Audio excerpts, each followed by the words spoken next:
Bienvenidos, empezamos formalmente, ¿verdad? Consecuencia con esto que venimos diciendo que es muy importante, que nos interpela a todos. Esto que está pasando, que la causa por la fiesta VIP en la Quinta de Olivos se está cerrando básicamente en general por arreglos económicos que no le dejan ningún antecedente penal a ninguno de los invitados. Hoy Bruno Giacono te va a explicar la mesa de 10 que fueron a comer al cumpleaños de Fabiola. ¿Qué les está pasando a cada uno? ¿Qué arreglaron? ¿Qué no arreglaron? ¿Todos van a zafar? ¿Sí o no?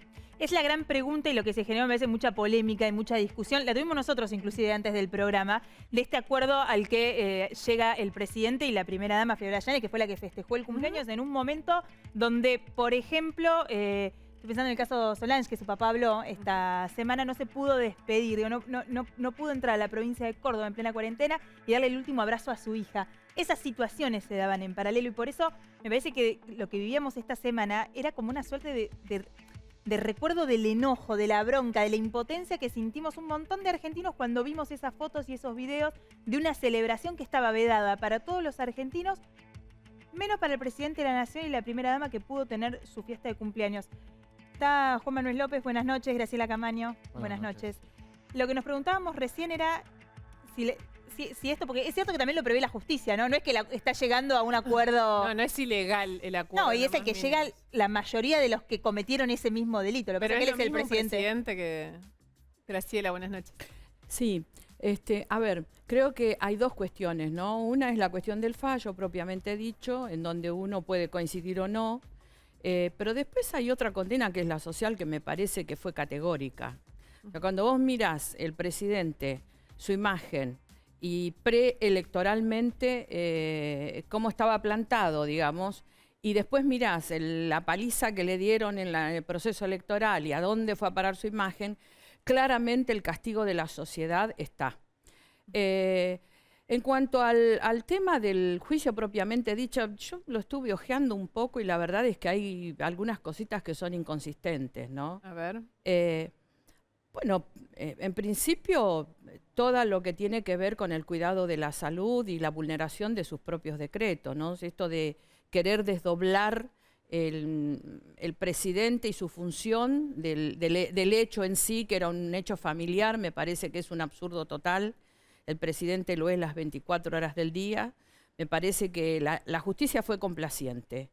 Y fue complaciente incluso si vos mirás qué sucedió con otros ciudadanos que tuvieron el mismo problema.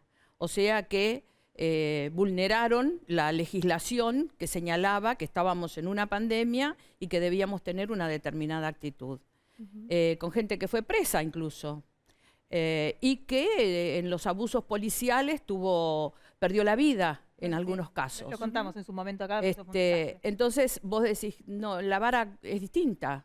La medición de la vara es distinta. Es el grave problema que tenemos, la falta de ejemplaridad, ¿no? Lo que pasó en pandemia con la dirigencia, con alguna dirigencia política, fundamentalmente del oficialismo, es que dejó una suerte de estela de impunidades y de tratamiento preferencial, no solo en eso, sino en otras cuestiones, que de alguna manera produjo la indignación que tiene la sociedad, esto de la casta. Creo que se empezó a gestar. Hay algo muy en blanco y negro en esta situación. Hoy estamos contando esto, que vos lo dijiste recién, la justicia fue complaciente. A todas las personas, empezando por el presidente, que se sentaron en esa mesa, no les va a quedar ni siquiera un antecedente penal. Van a pagar y en su archivo de antecedentes penales esto no va a existir. Es una especie de indulto, lo podemos explicar un ratito. Pero mientras esto pasa en esta Argentina y en paralelo, hay una fiscal anticorrupción en Entre Ríos que investigó el poder probablemente como poquísimas veces haya pasado en una provincia argentina. Descubrió, fue la que logró finalmente que se termine condenando a Uribarri en una de las causas, en la otra prescribió, y que haya una causa enorme por 53 millones de dólares de corrupción en Entre Ríos. A esa fiscal la están por echar. Tiene un jury de enjuiciamiento. Ella fue a la Corte, a la Suprema Corte de Justicia de su provincia. No le dieron bolilla. Tuvo que ir a la Corte Suprema de Justicia de la Nación, que le dijo a la Corte de su provincia, ponga atención en el caso, diga a ver si Goyeneche está teniendo un jury justo o no. El Tribunal Superior ayer dijo que sí, feriado, lleno de subrogantes, dijo que sí. Cecilia Goyeneche está conectada para charlar un ratito con nosotras. En un ratito nada más vamos a hablar con ella. Vamos a hablar con ella. Y la vez va a suceder en cualquier momento, antes de fin de mes, Como el sin duda, 30, pero claro. puede pasar mañana. La van a echar. O sea, es una fiscal que investigó el poder y la van a echar. Y en la misma semana que estamos hablando de esto, estamos hablando, Juan Manuel, también de esta justicia complaciente, podemos decir, en el caso del complaciente, presidente. pero además, lo que decía Graciela, de un presidente que no es ejemplar. A mí se me ocurría, primero, básico, él dictó los decretos. O sea, él nos encerró a todos nosotros, él no cumplía su propia norma.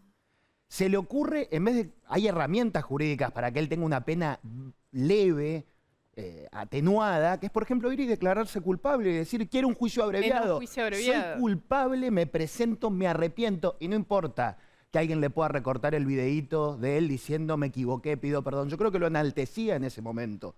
Lo sacaba de un lugar horrible. Pero se le ocurre una reparación integral que es bastante ilegal y no se le ocurre, que es plata, ¿no? En la que algunos dicen que la reparación integral no es para este tipo de cosas, es para unas lesiones. Yo lesiono a alguien, reparo integralmente, te robo. Otros ciudadanos que incurrieron, digamos, en la misma falta, que es la violación de la cuarentena, lograron un acuerdo similar. Yo venía leyendo un mucho fallo, menos plata, pero similar. Un fallo muy cortito de la Cámara de Casación Federal de 2 funcionarios que en el 2015 estafaron al Instituto, al Fondo de las Artes por 18.000 pesos. Y pidieron la reparación integral, devolver los 18.000 pesos. Y la Cámara de Casación le dijo, no, señores, para funcionarios públicos, el bien jurídico no se vuelve con un perdón y con devolver porque no se descubrieron. El presidente no se le ocurrió pedir, mira, además de 1 millón no sé cuántos... 1.600.000. 600.000, Sí. voy a hacer una cadena nacional para pedirle perdón a toda la sociedad porque el bien jurídico, finalmente, no sé cuál era la salud pública que él afectó y que no le importó. No se le ocurra. Él dar la cara, bancarse el hecho de ser culpable, aunque no le queden antecedentes, no. ¿Por qué? Porque no se deconstruyó como ser político. En su dictamen, el fiscal Domínguez dice que Alberto Fernández no tiene menos derecho que otro ciudadano por ser presidente de la Nación. Pero ustedes lo que están diciendo Tiene más obligaciones. es que había herramientas jurídicas para que tuviera una pena Tiene más más fuerte, digamos. Tiene más obligaciones y es la ejemplaridad. Y en el caso de la fiscal, también es la ejemplaridad. O sea, ¿qué está diciendo ese jury en caso de desoír lo que está diciendo la Corte o lo que está diciendo el procurador? ¿Qué está diciendo ese jury? No investigues al poder. Entonces, el grave problema que tenemos es de qué manera se ve hacia abajo el ejemplo que damos a aquellos que tenemos alguna responsabilidad. Y eso parece ser que no se entiende. Es eso lo que no se entiende. Hay en toda esta conversación después de los sobreseimientos, las conciliaciones se llaman, ¿no? Y que generan sobreseimientos. La pregunta que nos hicimos todos fue otra vez volver a esa mesa. En esa mesa había 10 personas sentadas, empezando por el presidente y su mujer, y 8 personas más. Y Bruno lo que hizo fue reconstruir. Cuando Graciela recién decía que la justicia, en este caso como mínimo, fue benevolente. Complaciente, dijo. Complaciente, que todavía más. Nos preguntamos cuál fue el derrotero del resto, ¿no? ¿Qué pasó, Bruno, con los invitados de la fiesta VIP de Olivos? ¿Cómo están? Buenas noches. Repasemos uno por uno. Empecemos por Carolina Marafiotti. ¿Quién era Carolina Marafiotti? La estilista de Fabiola Yáñez. Sigue siendo, de hecho, es asesora de la primera dama. Y un dato no menor. Es hasta ahora la única que logró el sobreseimiento en la causa. ¿Cómo lo logró? Ofreció 200.000 pesos, el fiscal lo aceptó, el juez lo homologó. Es la única que actualmente puede decir caso cerrado. Sigamos con el peluquero, Federico Abraham. En este caso, él sigue imputado. Según la información que yo manejo, él hasta ahora no hizo ningún tipo de ofrecimiento de reparación, pero en las próximas semanas va a ofrecer 300.000 pesos, alrededor de 300.000 pesos, para sumarse a la misma estrategia que implementó el presidente y la primera dama. Bastante menos, ¿no? Recordemos, Alberto Fernández 1.600.000, Fabiola Yáñez 1.400.000, en ambos casos aceptados por el fiscal, falta que lo homologue el juez Mirabelli. El tercer caso es Sofía Pachi, que es tal vez el caso más emblemático de toda esta mesa, porque ustedes recordarán que Sofía Pachi era asesora, amiga de la primera dama y además la expareja del empresario taiwanés que en su momento se dijo que tenía negocios con Alberto Fernández. El gobierno, por supuesto, lo desmintió. Sofía Pachi todavía no arregló su situación, no presentó ninguna oferta de recomposición, de reparación. Y atención a este dato. Sofía Pachi puede ser llamada indagatoria por el fiscal en estas semanas. Están las condiciones dadas. Y el dato que yo manejo, que pude reconstruir en el entorno de Sofía Pachi, es que ella está muy enojada con el presidente Alberto Fernández, pero principalmente con Yáñez, con la primera Dani, exacto, con su amiga. Porque entiende que de alguna manera le soltaron la mano. De hecho, Pachi trabajaba en la Secretaría General durante todo el año pasado, pero en diciembre de 2021 no se le renovó el contrato, dejó de trabajar para el gobierno. El cuarto caso son las hermanas Perulí, Florencia y Rocío. Ninguna de ellas tampoco presentó hasta ahora una oferta para recomponer. ¿Cuánto tiempo pasó desde que la fiesta VIP? Fue julio de Pero sí. que conocimos el 2020. caso fue Agosto. antes de las elecciones, ¿no? Agosto de Antes de las 2021. primarias Antes de las elecciones, seguro. No me acuerdo si de las primarias o de las generales, pero fue ahí muy pegado a las elecciones. O sea, ya pasaron un montón de meses. Así es. Porque Antes de las PASO fue. O sea, lo que el fiscal está esperando, digamos, esto no es ilegal, para que se entienda, pero es un dato de cómo está llevando la causa. Está esperando que se presenten a ofrecer conciliaciones, no lo llama indagatoria. ¿Por qué no lo llamó indagatoria? Si es flagrante que violaron en ese momento la norma. Sí, así es. De hecho, ellas dos hasta ahora, según lo que tengo entendido, sus abogados le dijeron, bueno, presentemos una oferta. Ellas todavía no están decididas a hacer este concepto de recomposición, de reparación. Están imputadas en la causa, pueden ser llamadas tranquilamente a indagatoria. Y vamos al último caso de los que todavía no arreglaron, que es el caso tal vez más particular, el de Estefanía Domínguez. ¿Por qué digo que es el caso más particular? Porque ella, su estrategia es decir que el DNU que dictó Alberto Fernández es inconstitucional, el DNU de aislamiento social preventivo y obligatorio, el que mantenía en sus casas a todas las personas que no sean esenciales.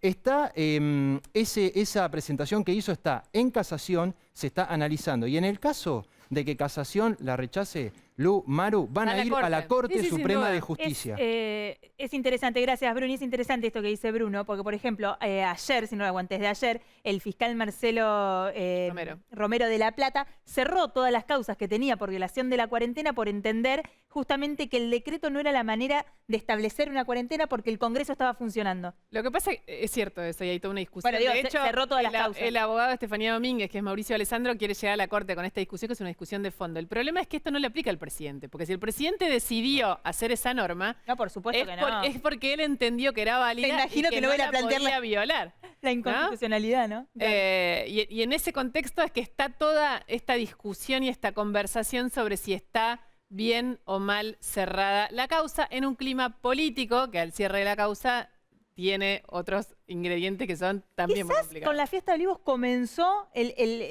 a notarse, bueno, en realidad con la derrota electoral en la que, por ejemplo, como decía Camaño, impactó la fiesta de Olivos. Empezaron los problemas con Cristina Fernández que siguen hasta hoy. Hoy hubo una reunión de gabinete Santi Fioriti, buenas noches, que estuvo picante, que tuvo de todo, pero y además mañana Alberto Fernández reaparece con hinchada, podemos decir. Mañana hay un acto de la UOCRA, lo organiza Gerardo Martínez, el jefe de la UOCRA, que supuestamente va a agradecerle a Alberto Fernández porque recuperaron una serie de puestos de trabajo, según él 200.000 desde la época de Mauricio Macri, la pandemia y ahora.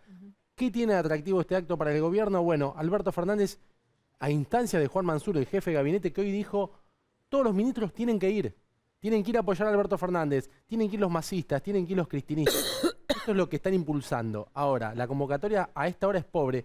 Creo que ni siquiera Guado de Pedro, que es el ministro de la Cámpora más cercano a Alberto Fernández. Vos decís, a ver, Santi, si entiendo bien, que hoy Mansur, que aparte lo publicaron en todos los diarios, ¿no? Sí. Filtraron que como una arenga donde le decía todo el gabinete tiene que ir mañana al acto de la UOCRA. Tiene que ir con buena cara, con entusiasmo. Creo que inclusive fue eso.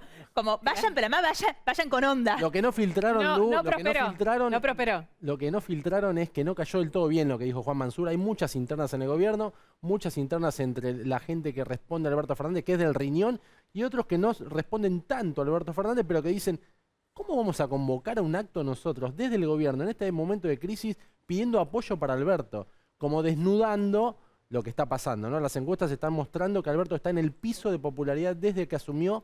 Cristina no le atiende el teléfono, Alberto tampoco la llama. Esto está, como lo venimos contando, en un punto de suma tensión Y los sindicalistas y los empresarios están pidiendo, lo va a pedir Gerardo Martínez y se lo pidió en privado Alberto Fernández, también otros sindicalistas como Luis Barrionuevo, que se han reunido con Alberto Fernández y le han dicho, si no arreglan esto vos y Cristina, nos vamos a terminar de hundir. ¿Qué están viendo los gobernadores también están preocupados por eso. Los gobernadores dicen, hay cierta recuperación, pero entre el conflicto político, la inflación que no da respiro, hoy se conoció un índice que da menos 0,7 comparado al mes pasado en crecimiento, o sea, lejos de crecer como estaban planificando de Guzmán y todos los ministros, este mes, o el mes pasado en realidad, hay señales de alerta.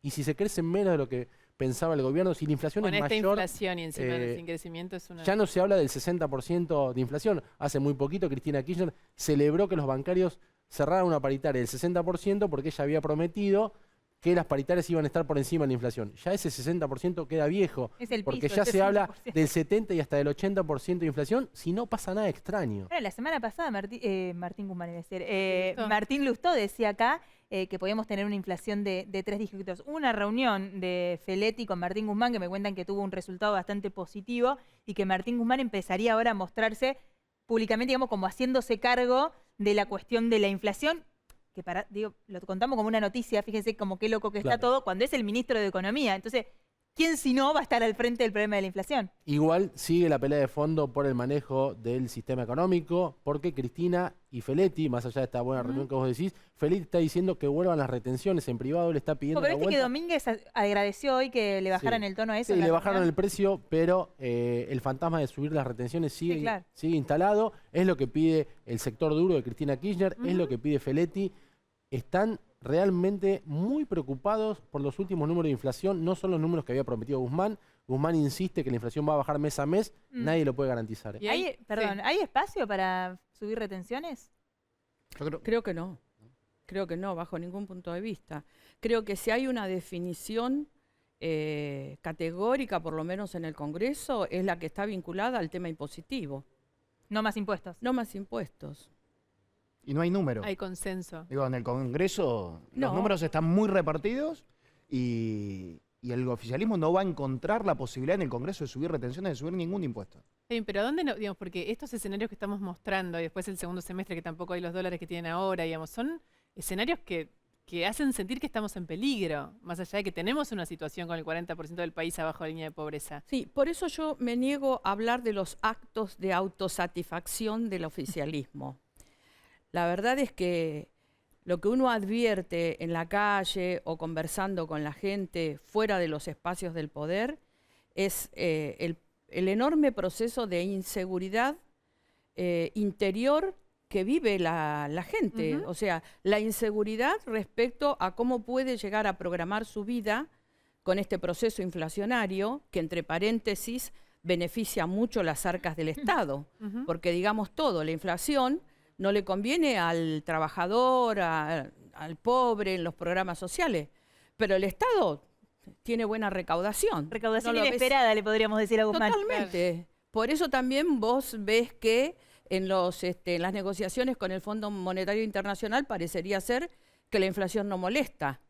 O sea, es una manera de financiarse que tienen. Uno a veces se pregunta, ¿y por eso será que no se preocupan tanto por la inflación? Ahora vos en la gente tenés igual ahora Graciela está muy preocupado. Ahora cambió ese diagnóstico porque es algo psicológico. Que vayan al psicólogo, están gobernando. Perdón, voy a hacer un stop ahí, Santi, porque es la segunda legisladora que le manda al psicólogo al frente de todos. La semana pasada Martín Lustó dijo que vayan a hacer terapia. Ahora Camaño también lo manda el psicólogo. El problema es que la familia somos nosotros. Claro. Punto, ¿no? Es que no es solamente la inseguridad por no tener la posibilidad de prevenir tu vida, de que lo que vos ganás con tu trabajo no te alcance. También es la inseguridad física que tenés. Sin duda. O sea, también, por lo menos en el conurbano, vivimos un proceso muy fuerte de inseguridad física. Entonces, por todos lados es el ataque. Ahora, si vamos a tener que estar relatando los actos de autosatisfacción del oficialismo, tan lejos de las campañas, tan lejos de todo, ¿dónde están las iniciativas? Y el sábado hay otro acto, Maru. Sí, es verdad. Mendoza. El sábado. Y el miércoles otro más. El sábado en Mendoza se junta a instancias de una convocatoria que hace una senadora muy vinculada a Cristina Kirchner, Anabel Fernández Sagasti, lo hace en Mendoza, llama al masismo, de hecho Sergio Massa ya confirmó su asistencia, llama a la cámpora, llama al peronismo tradicional, tratando de generar un clima que tiene que ver con esto que se está empujando por primera vez de abajo hacia arriba, que es Alberto y Cristina, júntense y resuelvan por lo menos lo más delicado del asunto, porque así no se puede seguir gobernando. Esto lo dice el propio sistema que rodea a este gobierno, ¿no? Ya no lo dice la oposición que lo dice, sino que lo está impulsando sectores del gobierno, sectores de la cámpora, incluso te diría, como decías vos, Maru, antes, los propios gobernadores que dicen solucionen este tema. Muchas veces toda la conversación como endogámica, esta conversación permanente sobre la interna del gobierno, nos deja como de lado, deja en sombra hechos que son muy trascendentes para la institucionalidad en Argentina. Lo que está pasando en Entre Ríos, que muchas veces nos cuesta mirar lo que pasa fuera de Buenos Aires, es medular, es importante. ¿Por qué? Porque es un hecho bastante inédito que un fiscal anticorrupción pueda, una fiscal en este caso, avanzar profundamente, logrando que condenen nada menos que un exgobernador y tener una causa muy grande abierta, que lograr avanzar en investigaciones de corrupción en el interior de la Argentina. Bueno, esa fiscal va a ser echada de su puesto. Cecilia Goyeneche ya está en comunicación con nosotras, le agradecemos por quedarse hasta esta hora y por charlar.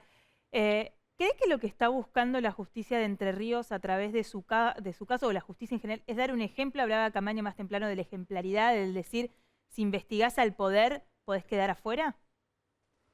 Sí, claro, creo que ese es el fin último de todo este proceso que estoy padeciendo. Tal vez no el único objetivo, creo que también tienen el objetivo de quedarse con los puestos para que no haya personas tan molestas en estos puestos, pero el fin último es modificar una forma de actuación que hemos tratado de llevar adelante los últimos años, que se centra en realizar las funciones, no es nada heroico ni nada fuera de lo natural, ¿no? Es cumplir con nuestras funciones y enfocarnos en investigar en serio la corrupción, porque entendemos que uno de los problemas estructurales que tiene nuestra democracia es la enorme brecha que genera la corrupción por los efectos que tienen sobre la distribución de la riqueza. Y entonces me parece que también uno de los objetivos de este proceso es romper con algo que pasó a través de la condena que ocurrió hace un mes atrás en Entre Ríos, y es que cayó con una condena tan importante, cayó esta idea que estamos nosotros siempre padeciendo y arrastrando, que es la sensación de que la impunidad es lo que reina y que nunca se puede vencer esta impunidad. Entonces, eso genera efectos muy nocivos porque es muy difícil obtener cooperación de testigos, es muy difícil avanzar en las investigaciones cuando la idea es que nada va a servir, nada va a funcionar, que los esfuerzos individuales no sirven. Y bueno, como eso por ahí se generó un cambio, una mirada distinta a partir de la condena de nada menos que un exgobernador y a una pena tan importante, de allí que se da una reacción tan fuerte y una actividad dirigida estrictamente a la destitución. Ahora, Goyeneche, muy pocos días después de que hayan condenado a Urribarri en otra de las causas que también era muy grosera en términos de corrupción, la causa se cerró por prescripción, que para mí es la manera más explícita que tiene la justicia de ser impune. Son varias cosas a la vez, ¿no?, que están pasando. Lamentablemente, ni siquiera se cerró por prescripción. Lo que se hizo es cerrarla, se dictó un sobreseimiento que contraviene toda la jurisprudencia de la Corte y contraviene incluso la legalidad de la provincia de Entre Ríos, diciendo que para la investigación de esa causa de corrupción había exclusivamente 1 año y medio de tiempo para investigarla. Los hechos tienen un plazo de prescripción muchísimo más amplio, de 10 años tienen de prescripción, pero aquí en la provincia el Superior Tribunal de Justicia de Entre Ríos, además de enjuiciarme a mí y procurar mi destitución, ha generado una jurisprudencia dirigida a las causas de corrupción, donde establece términos perentorios para la investigación muy breves, que hacen que cualquier investigación sea prácticamente imposible. Esto también en el mismo sentido de la búsqueda de generar impunidad. Goyeneche, Graciela, quería decir algo que no estaba haciendo señas. No, que es muy grave la acusación por la cual la llevan a ella a este jury. Porque de lo que a ella se le acusa es de no haberse excusado. Pero allí, en el caso de ella, se malutiliza el instituto de la excusación, porque en realidad ella no se excusa, avanza con la investigación y logra un expediente con culpabilidades hacia esas personas que conocía. O sea, totalmente mal utilizado el instituto de la excusación. Porque si para algo sirve es para que vos no hagas connivencia con aquel que conocías. No hizo connivencia, por el contrario, avanzó en la investigación.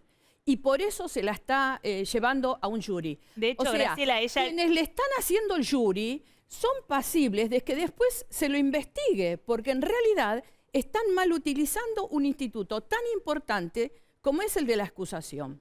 Cecilia, es bien interesante lo que marca Camaño, porque habla, me parece, del futuro. Y vos estás convencida de que lo que viene es una destitución, de que este jury te va a destituir, pero estás convencida de que vas a dejar de ser fiscal. ¿Qué quiero decir? De que, no sé cuándo, pero que en algún momento la justicia avance y sea realmente justa. Sí, yo creo que sí, esto es nada más que el primer paso. Lo que han hecho es tan desprolijo, tan irregular todo el procedimiento que se llevó adelante contra mi persona, que entiendo de que es un procedimiento que en algún momento va a caer, se va a declarar la nulidad y me van a reponer en el cargo. Pero, perdón, se me viene a la cabeza Juan Manuel López, también los dos lo deben recordar muy bien. Claro. Lo de Eduardo Sosa en Santa Cruz, yo me acuerdo, lo seguí día a día el derrotero de ese caso, que fue una separación del cargo completamente injusta y arbitraria, y la Corte lo repuso y eso no sucedió nunca más. Sí, bueno, obviamente que siempre hay posibilidades de que todo salga mal, pero eso no me va a quitar las ganas de dar la pelea, digamos. Eso, lo que yo estoy planteando es que en este caso, la verdad que no solamente lo que decía la señora Camaño en relación a que no había causal de jury, no había causal de enjuiciamiento, sino que además incumplieron una serie de leyes provinciales, los propios jurados los recusé porque habían intervenido anteriormente en la misma causa, claro, porque tenían parientes que yo había investigado, y ellos tampoco se apartaron, ellos no se apartaron claro, y me están llevando adelante el juzgamiento. Hay un montón de irregularidades que yo vengo planteando que motivaron la intervención de la Corte, motivaron la intervención del relator de las Naciones Unidas para la Independencia Judicial, motivaron una audiencia ante la Comisión Interamericana de Derechos Humanos, una serie de intervenciones que ponen en evidencia, que detectan que el caso es un caso grave, es un caso que en la primera mirada ya nos muestra que hay afectaciones a derechos constitucionales. Por eso tengo la expectativa de que esto se termine definiendo así jurídicamente. Cecilia, nosotras esperamos que eso suceda también, para que haya, otra vez, hablando de la ejemplaridad, un ejemplo de que la justicia funciona, pero que funciona bien. Te agradecemos mucho por este rato con nosotros y mucha fuerza para la pelea que viene. Muchas gracias. Saludos a todos. Un beso. Juan Manuel, yo di el ejemplo de Sosa con el procurador. En general, te especializas en temas que tienen que ver con la justicia y la corrupción. Y la corrupción. También está el ejemplo del fiscal Campagnoli en su momento, sí, que resistió, que la sociedad lo acompañó y que los que lo querían juzgar ilegalmente no se animaron.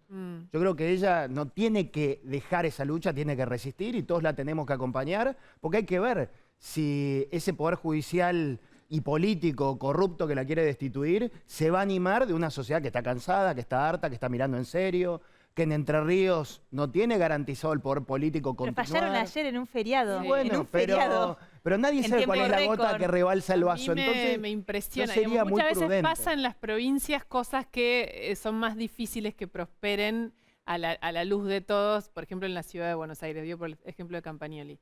Y ves un nivel de obscenidad fuerte. Digamos, lo que está pasando en Entre Ríos tiene un montón de componentes de una obscenidad inaceptable. Se metió la Corte Suprema de Justicia y de todos modos el Tribunal Superior siguió en su idea. Digo, comparto lo que planteas, pero la realidad indicaría que va a pasar otra cosa.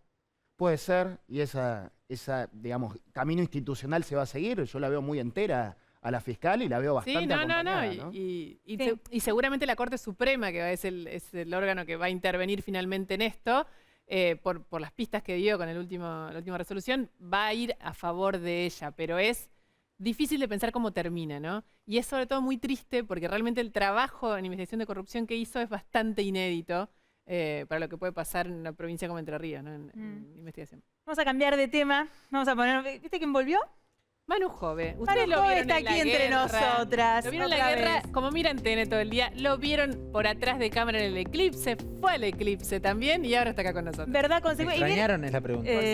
Por supuesto, Jove. A tu trabajo, sobre todo. Siempre impecable. A ver, Manu Jove está tratando de cerrar la grieta, ¿podemos decir? La generación de los más jóvenes, no sé si incluirme ahí o no, pero son los sub-30, no me corresponde en este caso, cumplí 31 la semana pasada, pero los jóvenes están tratando de cerrar la grieta, por lo menos algunos jóvenes. Ustedes saben, vivimos en un país en el que es una noticia un diálogo del presidente con la vicepresidenta, digamos, de ahí para abajo cualquier intercambio es complicado, sobre todo cuando es interpartidario. Se juntaron en Twitch, esta plataforma que es la plataforma de moda de los consumos de los más jóvenes. Ofelia Fernández, legisladora porteña, la más joven de hecho en acceder a ese cargo, no solo en Argentina, sino en Latinoamérica, con quien ven aquí, que es Rosendo Grobocopatel, es el encargado de la comunicación del PRO, el hijo del empresario Gustavo Grobocopatel, que pasó por este programa. Hablaron y lo que pasó es que, más allá de este diálogo que duró 1 hora y media, que resultó bastante interesante, se generó una especie de rechazo generalizado en las redes. Terrible fue. De seguidores de los dos espacios políticos más importantes, tanto de Juntos por el Cambio como del Frente de Todos, hablando de que no se puede hablar con determinadas personas, de que no es necesario hablar en términos de enemistades o de rivalidades, y fuimos a buscarlos a los dos, a ver qué les pasó con lo que se generó con ese diálogo y qué sacaron de ese diálogo. Claro, porque ellos buscaron algo que es interesantísimo, que es unirse en el diálogo, ¿no? En la conversación. Lo hicieron, estuvo buenísimo, pero en las redes los mataron. ¿Se arrepienten o no? Miremos el trabajo de Manu Jove. ¿Vos sos peronista?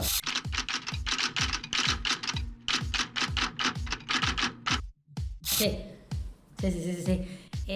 Soy una peronista muy cristinista.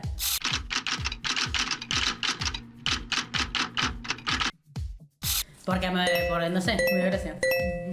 ¿Sos una peronista cristinista? Soy una peronista muy cristinista. Bueno, esa charla que vieron fue acá, en este lugar. Y el anfitrión, quien está conmigo, Rosendo Grobocopatel, coordinador de la comunicación del PRO. ¿Está bien presentarte así? Sí, coordino el equipo de comunicación del PRO. Estuviste en este mismo lugar acá con Ofelia Fernández la semana pasada. Se armó un lindo revuelo al respecto. Primero, ¿te imaginabas semejante quilombo por una charla? No imaginaba tanto. Creo que se armó revuelo porque la conversación esa para mí es parte de lo que hay que hacer para adelante en Argentina. En general pienso que hay más cosas en común de lo que uno piensa y que también las cosas que no están en común están buenas ponerlas en blanco sobre negro. Si la gente ve la conversación, es una conversación de 1 hora y media. Hay muchísimos temas en los cuales no estamos de acuerdo, pero se puede conversar de una manera relajada. Parece sorpresivo, pues soy una tipa temperamental o confrontativa, pero yo confronto intereses y en general tiendo a pensar que podemos encontrar momentos en donde defendemos los mismos por fuera del ordenamiento partidario más tradicional. ¿Y sos cámpora? ¿Te sentís cerca de la cámpora? No soy de la cámpora, pero obviamente son un aliado de los más importantes. Me encanta que hay una serie de cosas donde no quiero ir caminando sobre... No, boludo, para nada. Sería interesante tener algún empresario de la economía popular y algún empresario, no sé, con una multinacional.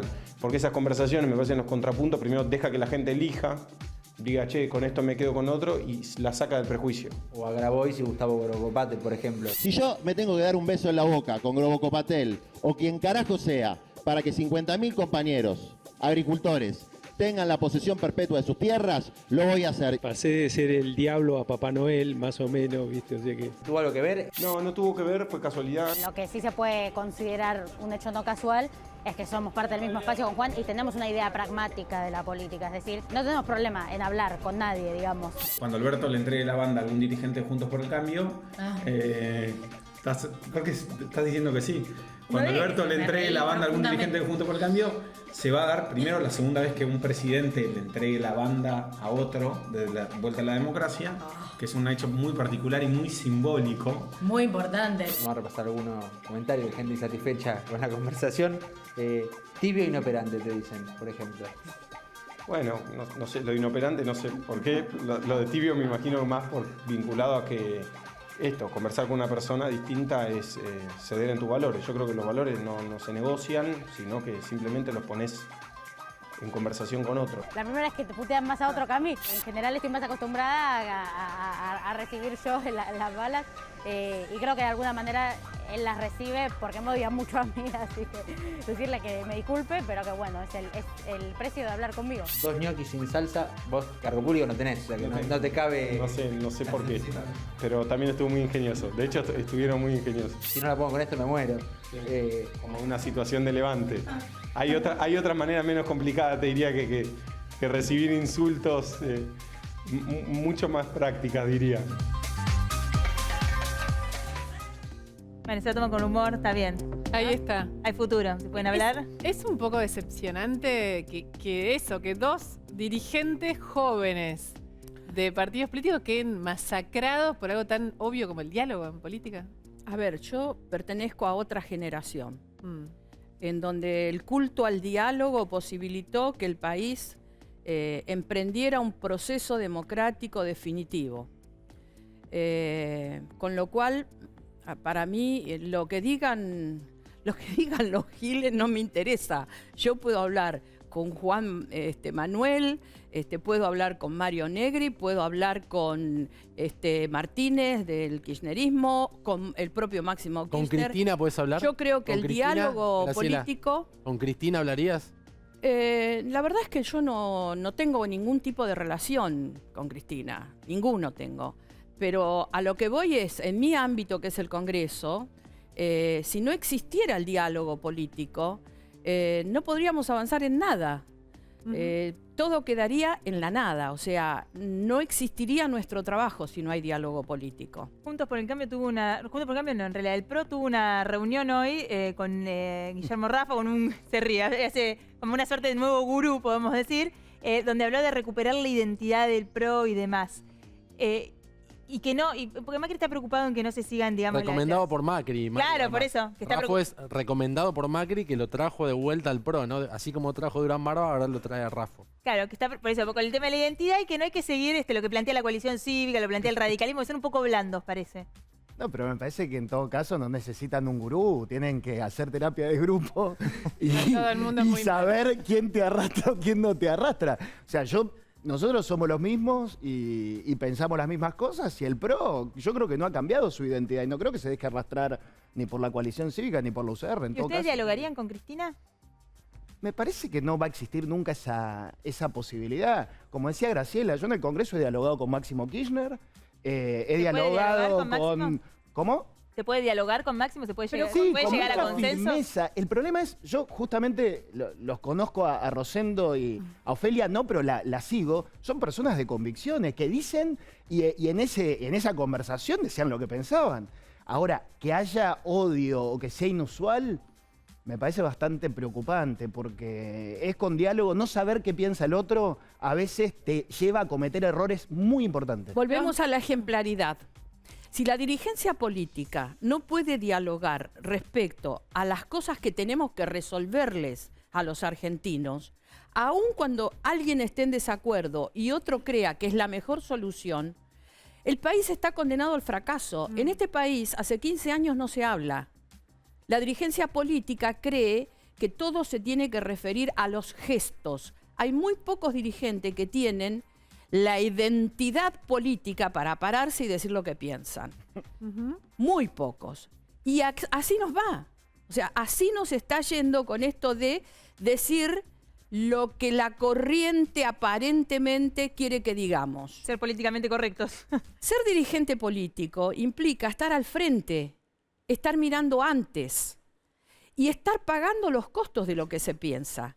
Si nosotros creemos que lo correcto para que el país funcione es determinada ley, hay que pagar los costos para que esa ley pueda estar en manos de la sociedad. Clarísimo, Graciela, gracias. Después de la tanda le voy a preguntar qué piensa de Milei. ¿A qué aporta de toda esta conversación? ¿Al diálogo? ¿A la rotura total del diálogo? En el Congreso es muy bonito. Sí, no, bueno, y verdad consecuencia, ¿eh? Es bonito. Ojo. Por supuesto. ¿Verdad consecuencia? ¿Vino preparada, Camaño? ¿De verdad consecuencia? Me imagino que puedo hacerme la tonta también. Así. Pausa cortita, enseguida más. Políticos tienen que plantar. Gracias, Manu. Está bonito.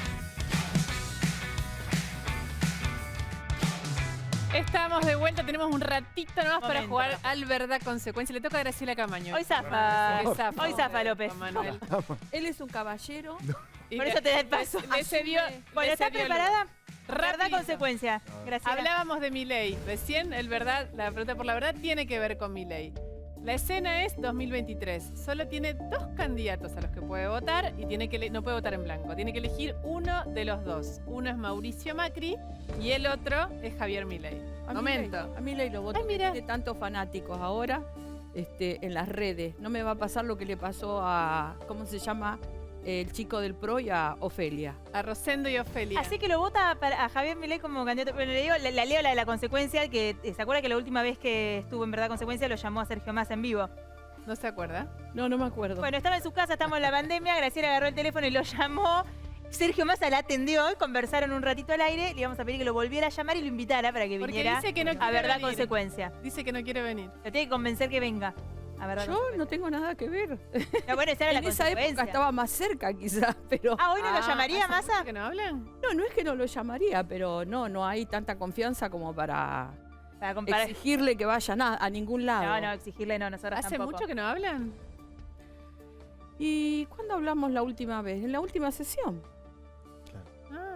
Pensé que seguían hablando. Pero se jugó por Milei, ¿no? Hay un título ahí, decir, volvamos a Milei. ¿Tenés buena relación con Milei?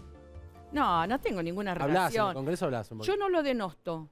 Lo que sí es el diputado Milei. Aunque no le guste a él es hoy el diputado Milei. Es mi colega el diputado Milei. Con esto quiero decir todo. Está siendo parte de la casta. Venga la casta, Milei. La verdad es que más allá de la actuación televisiva, en el Congreso es un gentil hombre. O sea, no es agresivo, es respetuoso, saluda a todos sus colegas. ¿Cree que sería un buen presidente? Claro. ¿Cree que sería un buen presidente? No creo nada. Yo creo que... ¿Cree que Macri peor, básicamente? A ver, yo creo que Milei... cree que Macri peor. Yo creo que Milei es el emergente de los errores de la dirigencia política. Por supuesto que no reivindico la antipolítica. Yo, menos que nadie. Pero creo que hay que mirar el tema. Porque Milei es el espejo de lo que nosotros no hicimos desde hace 15 años. Porque yo creo que todo el deterioro de nuestro país, que es desastroso, porque tener un país con más de un 50% de pobres durante tanto tiempo es un desastre. La crisis es total. Es lo que no hicimos. ¿Hay alguna idea de Milei que te guste? ¿Alguna idea de Milei que te guste? ¿De las que conocés públicamente? No, yo no comparto lo que él piensa, no lo comparto. Y además no lo comparto para nada. Yo creo en el Estado, creo en el arte de la política, más allá de los dirigentes políticos. Creo en el sistema. Yo creo en el sistema democrático, representativo, republicano, federal que nosotros tenemos. Creo que estamos haciendo mal las cosas y que la gente está enojada con todo eso porque en realidad está enojada con nosotros. Y que cuando empecemos en serio a dialogar para resolverle los problemas a los argentinos, el enojo se les va a pasar. Y los Milei de esta vida no tendrán cabida. Mientras tanto, tenemos que ser respetuosos de lo que genera. Porque además él decidió venir al ruedo y meterse en el ruedo. Por eso digo, mi colega, el diputado Milei. Muchísimas gracias, Camaño. Muchas gracias, López. Vamos corriendo, anotando, nos queda un ratito así antes de Bella y Bestia. 11 de la noche, señor. No estamos más acá, no somos nosotras, ya llega Está Bella Fioriti y Bestia. acá también que diga chau, Fioriti, que quedamos. El jueves que viene, nos vemos. Hasta el jueves que viene, sabes que tengan linda semana. Chao, hasta el jueves, que estén bien, que descansen.